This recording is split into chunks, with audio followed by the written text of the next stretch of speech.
Beala, bonjour. Bonjour. Vous êtes une écrivaine et vous êtes surtout aussi la responsable du MAF. Le MAF étant le mouvement des Africains français qui a vu le jour il y a quelque temps. Pouvez-vous, s'il vous plaît, revenir un petit peu sur les origines de la création de ce mouvement et puis nous donner un petit peu un état des lieux de ce mouvement à ce jour? Les origines remontent à très loin, de la naissance du MAF. Ça remonte à des années de militantisme, puisque j'ai créé le collectif Égalité, le club Élite. J'ai beaucoup réfléchi à une structure qui pourrait rassembler le maximum de personnes et porter l'aspiration collective.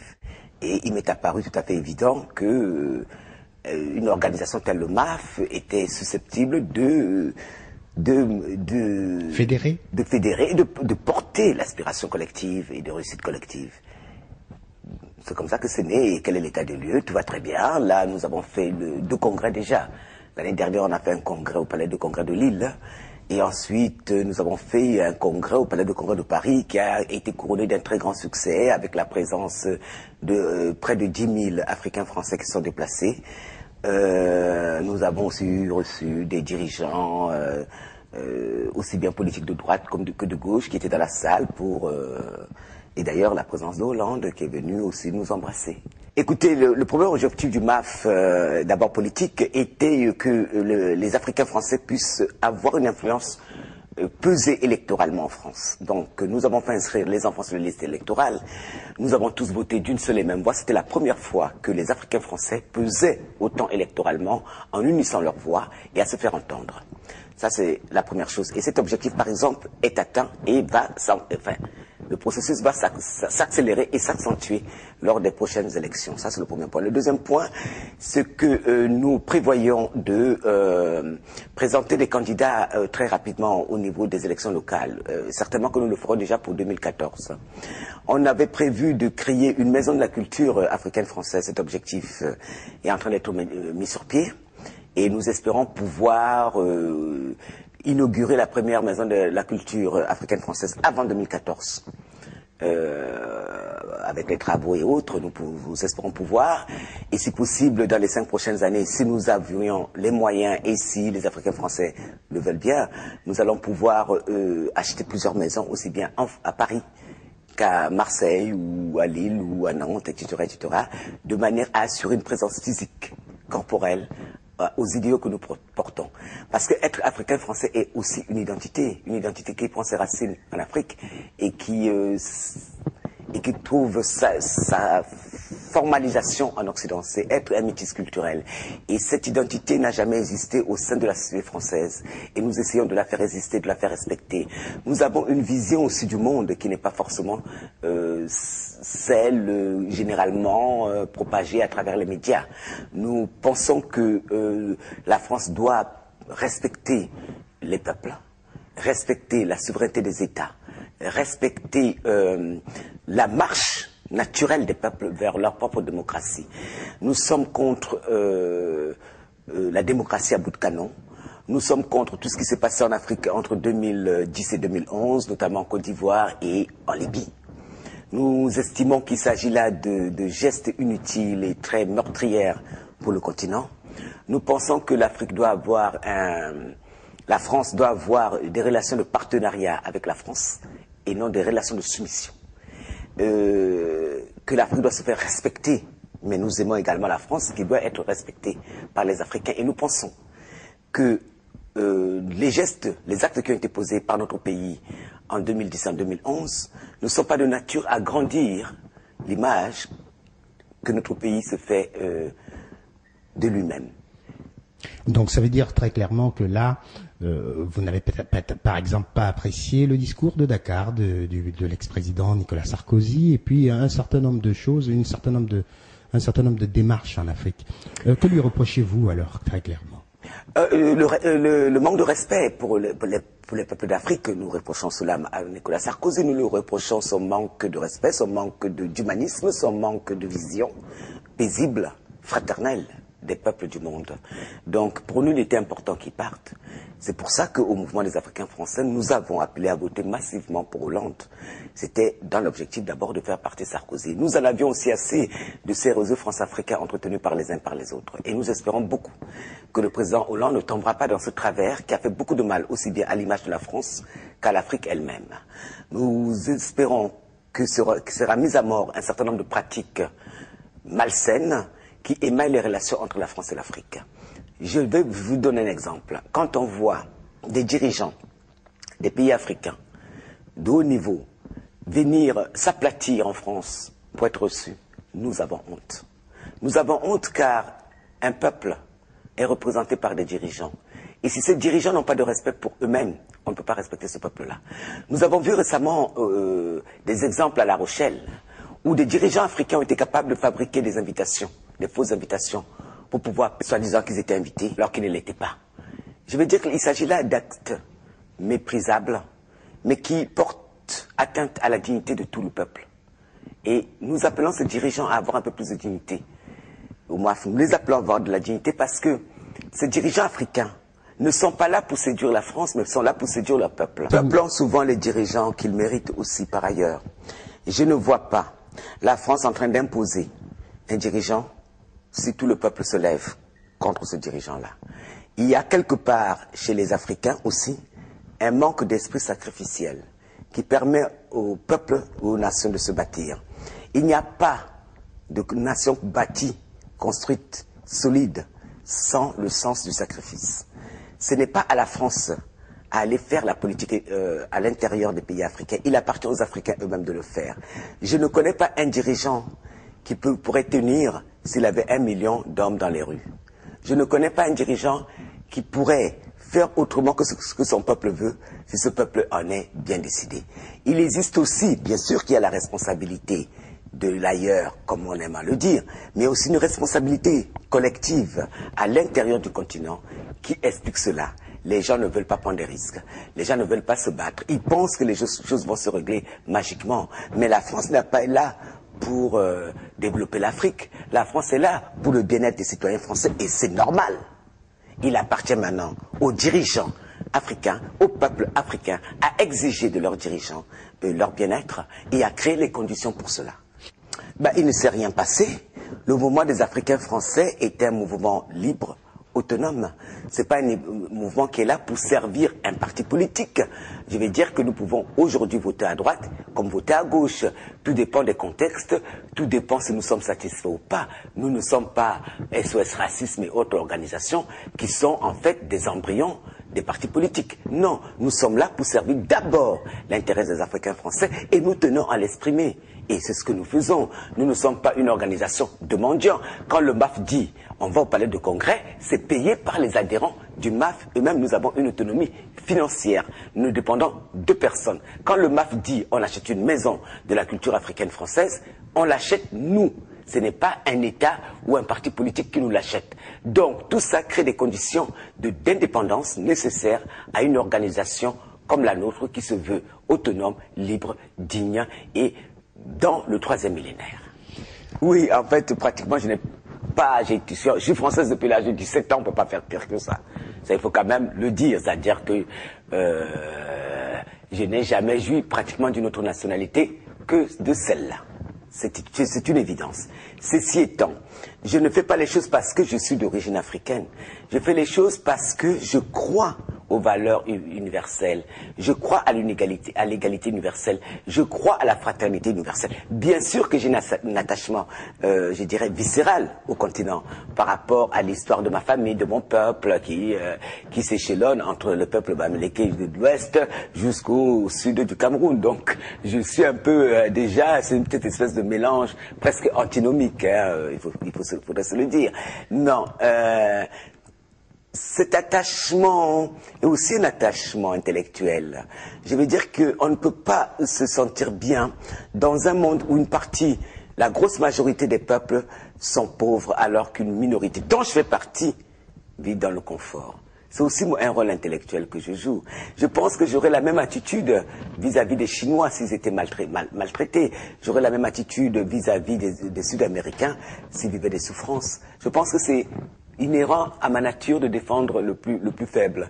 Et c'est pas pour autant que je suis tendre avec ce plus faible. Vous voyez comment j'appelle les Africains à un peu plus de résistance, à un peu plus de défense de leur propre territoire par rapport à ce que, d'une certaine façon, j'incarne aussi, à savoir cet esprit de prédation dont certains peuples ou certaines civilisations sont porteurs d'un esprit de prédateur, de prédation.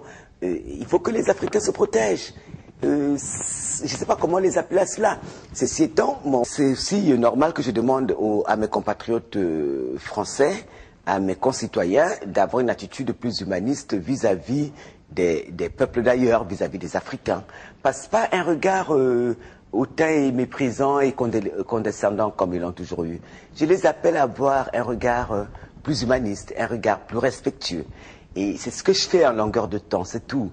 Il m'appartient aussi de rappeler la France à ses devoirs vis-à-vis du monde. Nous sommes quand même la civilisation porteuse de la naissance de la Déclaration universelle des droits de l'homme. Et j'aimerais que mon pays, la France, puisse appliquer cela à tous les peuples du monde. C'est-à-dire qu'il ne s'agisse pas seulement de la Déclaration des droits de l'homme du Nord, mais que ce soit des déclarations universelles des droits de l'homme dans le sens global du terme. Et j'estime aussi par ailleurs que nous avons en France d'autres richesses à vendre que des armes. Nous pouvons vendre notre langue, nous pouvons vendre notre culture, notre esprit. Là, vous parlez de la francophonie, là. Pas seulement. Je parle de la France, au-delà de la francophonie. La francophonie englobe plusieurs dizaines d'États. Là, je parle de la France qui a des atouts exceptionnels à vendre. On n'a pas à vendre cette image horrible d'un peuple de prédateurs, d'un peuple hostile, d'un peuple d'assassins comme Sarkozy nous l'a fait porter, et je ne le lui ai pas pardonné, de nous avoir fait porter cette image d'un pays de prédateurs, d'un pays agressif. Et j'aimerais bien que la France retrouve son image de pays civilisés, de pays paisibles, de pays de fraternité et surtout de pays de la diplomatie. Nous avons une langue qui est une langue de diplomatie et c'est vrai que celle-ci a été oubliée pendant la période de Sarkozy au profit des armes. Par rapport au prix Ndiaye que j'ai reçu, j'ai été très fier de le recevoir parce que Ndiaye a été un homme qui s'est battu pour la liberté, qui a beaucoup œuvré pour qu'il y ait une liberté d'expression au Cameroun. C'est un homme qui a aimé profondément les peuples et j'ai été très honoré de recevoir ce prix-là. Les deux événements sont séparés parce que je reçois le prix Ndiaye d'une part, et puis j'étais aussi invité par les Noirs américains cette fois-ci, et c'est là où je me suis exprimé effectivement devant les dirigeants africains. Je leur ai dit qu'il fallait que l'Afrique se prenne en charge, je leur ai dit qu'il fallait qu'ils deviennent un peu plus solidaires les uns des autres, parce que ces dernières années, on avait vu qu'ils ne l'étaient pas, on ne les a pas entendus parler lorsque la Libye a été agressée, on ne les a pas entendus parler lorsque la Côte d'Ivoire a subi l'humiliation suprême, qu'on a remise en question sa souveraineté. Je les ai appelés à créer les États-Unis d'Afrique, qui est pour moi important, la création des États-Unis d'Afrique, car c'est ça qui va permettre à l'Afrique d'entrer dans le concert des nations. Je leur ai dit leur obligation vis-à-vis de leur peuple, mais je leur ai aussi dit que nous, en Occident, à travers notamment le MAF, on essayait de les protéger, de faire bouclier comme on pouvait, mais que cela ne doit pas les empêcher de travailler. J'espère avoir été entendu, car il y a eu quand même des gestes très forts de la part des uns des autres, et c'était tous debout pour m'applaudir, un public ovation pour quelqu'un qui n'a pas un statut officiel de politique, parce que je ne suis qu'un écrivain. Ils étaient tous debout pour m'applaudir, certains sont venus m'embrasser, ils étaient vraiment heureux du discours que j'avais fait, qui n'était pas tendre ni à leur égard, ni à l'égard non plus de l'Occident.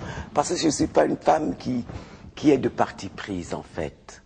J'essaie d'être juste, c'est tout. Et je pense que les Africains gagneraient beaucoup à développer des marchés interrégionaux, à avoir une monnaie unique, à créer une libre circulation des hommes et des biens à travers toute l'Afrique. Les Africains ne gagnent pas à cultiver l'égoïsme, comme certains pays qui ont du pétrole le font. Je pense que tout le monde va y perdre si les Africains continuent, chacun, à ne regarder que devant sa porte. Il est très étonnant qu'en ce début du XXIe siècle, on ait encore des pays africains qui expulsent d'autres Africains qui viennent travailler chez eux. C'est dommageable, c'est triste, et ce n'est pas comme ça que l'Afrique gagnera, car nous avons là des prédateurs prêts à les étriper s'ils sont isolés. Il faut que les Africains apprennent à se donner la main pour s'en sortir. J'ai vu quelques trucs sur Internet. Ça correspond à quoi? Je n'en sais rien. Ça, c'est déjà le premier point. Le second point, c'est que les messages qui m'ont été transmis laissaient apparaître que les dirigeants de la Côte d'Ivoire réelle n'ont rien à voir avec toutes ces manigances. Ça, c'est la deuxième chose. La troisième chose, c'est que je n'ai jamais travaillé pour l'État ivoirien. Donc, c'était impossible que je perçoive quoi que ce soit. Je me suis expliqué sur cette histoire. C'est vrai que j'ai un compte en Côte d'Ivoire. Je ne m'en suis jamais caché, comme dans certains autres pays. Mais ça, c'est la gestion de mon travail. Quand je fais des conférences quelque part, on me paye. Quand je fais un livre pour quelqu'un, on me paye. Et j'ai tout à fait le droit d'avoir un compte quelque part qui me permette notamment, comme j'avais prévu, de m'installer quelque part en Afrique de l'Ouest, de m'acheter une cabane et m'installer là-bas. Et rien ne me l'interdit. Ceci étant, je ne vois même pas si ça avait été le cas. Maintenant, j'entre dans le juridique. J'ai tout à fait le droit de travailler et d'être payé en retour. Mais malheureusement, ça n'a pas été le cas. Je dis bien malheureusement parce que j'aurais bien aimé, au vu de tout ce que je fais dans le monde, notamment pour les Africains, qu'ils me payent un peu. Ça serait hyper mérité, vous ne trouvez pas? Ça serait hyper mérité au vu du travail que j'ai accompli pour l'Afrique, pour le peuple africain, pour les Noirs de France. Personne ne m'a jamais payé. Et vous pensez vraiment, monsieur, là on va faire de la provocation, que si l'Afrique décidait de me payer mon travail, d'abord il nous faudrait des milliards, au vu de tout ce que j'ai fait pour ce continent en l'espace de 20 ans. D'accord? Ça coûterait des milliards. Et je les prendrais volontiers. Et j'achèterais ma maison des cultures africaines françaises avec. Parce que moi j'ai des idéaux. Plus importants que l'argent. Si j'avais voulu être milliardaire, je le serais. Ça ne m'intéresse pas. Je suis une idéologue. Ceci étant, si je pouvais vraiment choper cet argent d'Afrique qui passe son temps à verser de l'argent en Suisse, il y a des organisations qui après viennent les bombarder, je le mérite amplement. Et je veux voir la première personne qui se pointera devant moi pour me le reprocher. Parce que si d'aventure je prenais cet argent, le peuple noir souffrirait moins, parce que j'en ferais des choses pour ce peuple-là. D'accord? Que ça soit clair. L'argent de l'Afrique revient plus à ses descendants en Occident. J'entends les Africains descendants, à défaut des Africains eux-mêmes, qu'à ces organisations mafieuses qui non seulement pillent le continent, mais après viennent tuer les peuples d'Afrique.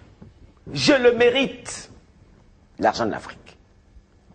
Et que quelqu'un ne s'évertue pas à me le reprocher un jour. Et je cherche d'ailleurs où je pourrais mettre la main dessus. Parce qu'ils nous disent à chaque fois, tel dirigeant a pris de l'argent, tel autre a volé. Ils disent qu'ils bloquent les comptes. Mais où va cet argent?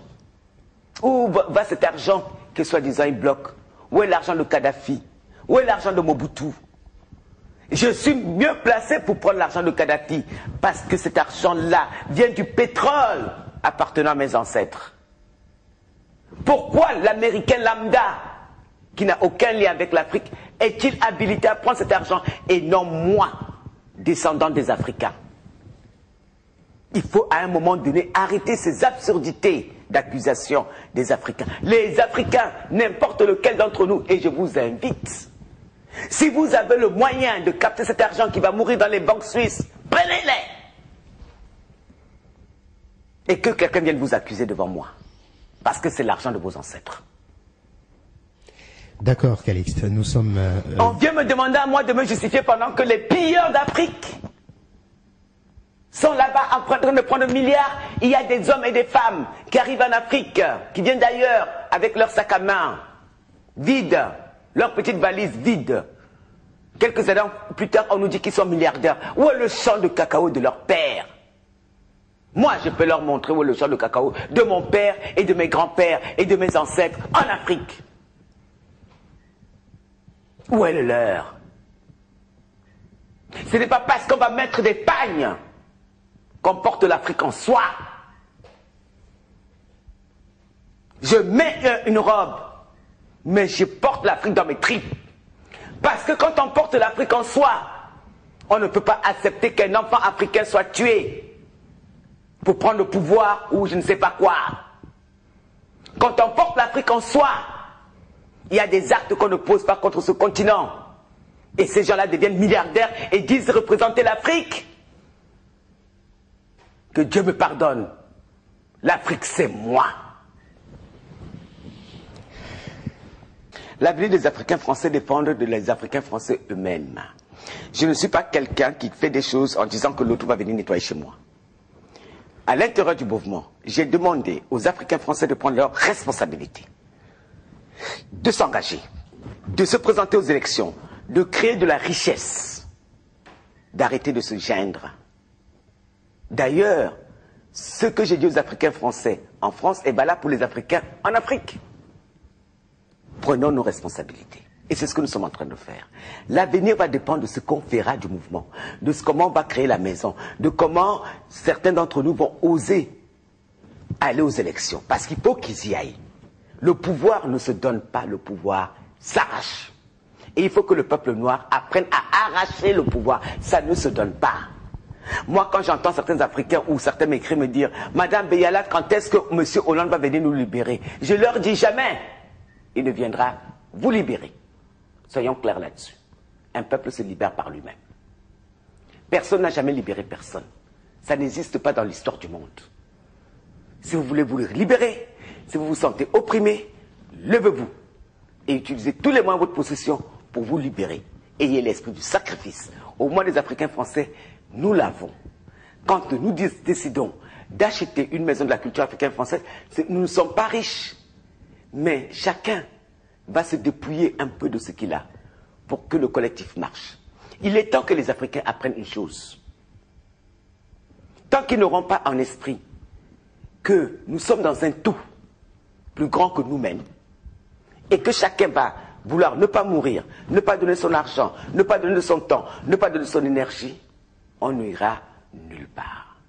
Et ce n'est de la faute de personne d'autre que de la faute de nous-mêmes. Et cette autocritique, il est temps que les Africains, et les Africains français, le fassent. Or, ce n'est pas le cas pour l'instant. Ils sont en attente de quoi? Il ne se passera rien. Mes frères, il ne se passera rien si vous ne faites pas. Parce que moi, si je suis opprimé, je me lève. Quand je crée le collectif Égalité, à l'époque pour réclamer des places pour les Noirs, c'est parce que je sentais j'étais opprimé. Et que mes frères étaient opprimés. Donc je me lève. Et je prends des risques. Et des risques, on peut même jusqu'à aller se faire tuer.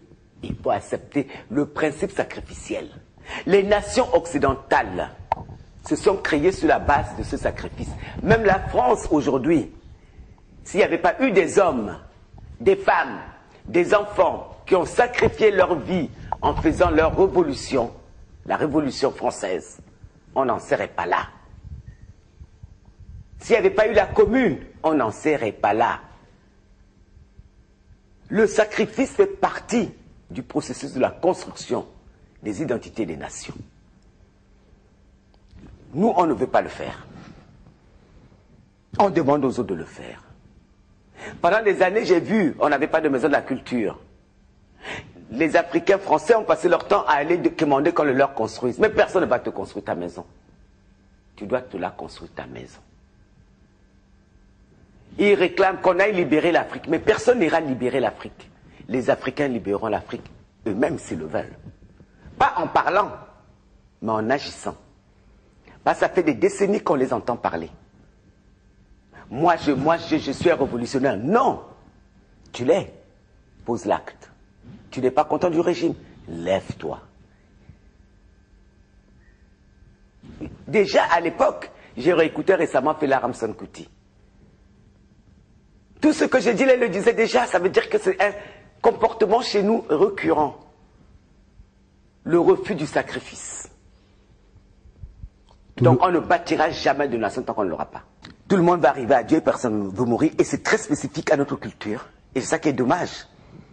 Et ce n'est pas seulement au niveau du sacrifice physique, mais même de l'argent. On vous dit, on va faire des cotisations pour envoyer telle chose dans tel endroit. Ceux-là même qui sont concernés par l'endroit ont du mal à donner un héros. Bon Dieu. Comment voulez-vous avancer? Le peuple Tutsi nous avait donné un exemple en 1994, 95, 96. Ils étaient maltraités, ils avaient subi un génocide. Qu'est-ce qu'ils ont fait? Tous les Tutsis du monde, je vous le signale, étaient obligés de donner, je crois, le tiers de leur salaire comme don à la révolution. Et ils l'ont tous fait, enfants comme adultes, vieux comme jeunes, hommes comme femmes. Et Kagame se battait au front. Là, j'entends des gens, oh, on est en train de nous tuer et nous, on n'est pas contents. Et ils marchent. Mais marcher. Mais marcher, c'est thérapeutique, certes. Mais ce n'est pas comme ça que l'histoire des peuples change. L'histoire des peuples change par le sens du sacrifice. Là, quand Hollande est passé l'autre jour à la télé, il appelait tous les Français au sacrifice économique pour redresser la France. Moi, je ne suis pas très heureuse de donner mon argent, mais je vais donner. Parce qu'à des moments précis de l'histoire, tout le monde doit faire le geste nécessaire. S'il faut donner un enfant, on donne l'enfant. S'il faut donner de l'argent, on donne l'argent. Et pendant la Révolution, c'est ce qui s'est passé. Il y a des gamins qui sont allés pour qu'on ait la République d'aujourd'hui, qui sont allés mourir pour ça. On meurt pour ces idées, il faut avoir le sens du sacrifice. Mais écoutez, par rapport à l'analyse que j'en fais est très mitigée parce qu'effectivement, au niveau de l'image de la France, ça n'a pas été une très bonne chose pour nous. Nous y avons laissé énormément de notre grandeur, de notre fierté, de notre, dirais-je, humanisme. Par rapport à l'Afrique et par rapport, notamment à la Libye, on s'est aperçu qu'il n'y avait plus d'État. Il n'y a plus d'État libyen. Que la Libye a reculé de 50 ans en arrière, qu'il n'y a plus d'infrastructures, que maintenant, ce pays où il n'y avait pas quelqu'un qui mourait de faim, ce pays où il n'y avait pas quelqu'un qui dormait dehors, la Libye a maintenant des SIF, on est retourné à l'état tribal. Il n'y a plus de structure étatique en tant que telle. La Libye est devenue pauvre. D'ailleurs, la Libye a annoncé récemment que l'État libyen va être en faillite. On se demande où est passé le pétrole libyen et tout l'argent libyen. Par rapport à la Côte d'Ivoire, nous constatons qu'ils nous avaient annoncé à grande pompe une réconciliation nationale qui n'a jamais eu lieu et qui probablement, au vu du contexte, n'aura pas lieu. Et nous trouvons ça regrettable. Parce qu'on ne peut pas seulement diriger un pays avec 40% ou 25% de la population, mais avec une totalité. On ne peut pas diriger un pays en laissant, parce que hommes du Sud, en les tuant ou en les persécutant ou en les mettant en prison et en les chassant de leur travail, parce que toutes ces informations-là, nous les tenons des journalistes étrangers qui disent que les peuples du Sud, et notamment des chrétiens, sont totalement exclus de tout, sont harcelés, sont mis en prison et sont tués. Je trouve ça dommageable. Et pour l'instant, est-ce que la Côte d'Ivoire retrouvera un jour encore sa grandeur? Peut-être, peut-être, mais pour l'instant, nous sommes plutôt dans la configuration d'un État tribal. Je dirais que le monde a besoin de courage, d'amour, de paix, de sérénité, et que les hommes devraient faire l'effort d'aller en ce sens-là. Et que le monde du troisième millénaire ne mérite pas les dirigeants cocasses, violents, absurdes qu'il a en ce moment. J'espère que nous allons tous plus nous tourner vers la spiritualité qui nous fera retrouver un un certain équilibre et un humanisme intrinsèque que vers ce grand capital qui détruit tout sur sa route, car on n'a pas dit le mot, c'est le grand capital qui est derrière les meurtres des peuples, la prédation et tous les maux dont souffre le continent africain et les peuples les plus opprimés du monde.